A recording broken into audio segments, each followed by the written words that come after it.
Isang patay habang anim ang sugatan sa salpukan ng kotse at jeep sa Bypass Road sa Lawag City.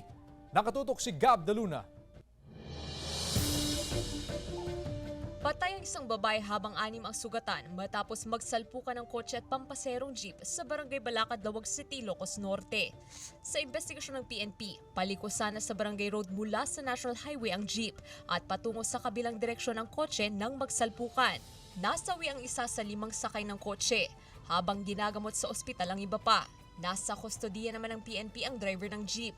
Bagamat negatibo sa alcohol test ang mga sangkot na driver, nagpaalala ang PNP na doblehin ang pag-iingat sa pagmamaneho. Na hindi porket nasa highway po tayo, madali po tayo. Kasi bawat doon po sa bypass road natin, meron po yung mga intersection, hindi po natin alam na meron pong bigla-bigla pong susulpot na mga sasakyan. Sa Lawag City pa rin, nagliyab ang isang owner-type jeep habang binabagtas ang Gilbert Bridge. Ayon sa driver, nagsimula ang apoy sa ilalim ng sasakyan. Agad siyang bumaba at tumakbo palayo dahil mabilis kumalat ang apoy. Agad rumesponde ang mga traffic enforcer at security ng City Hall at binombahan ng fire extinguisher ang sasakyan.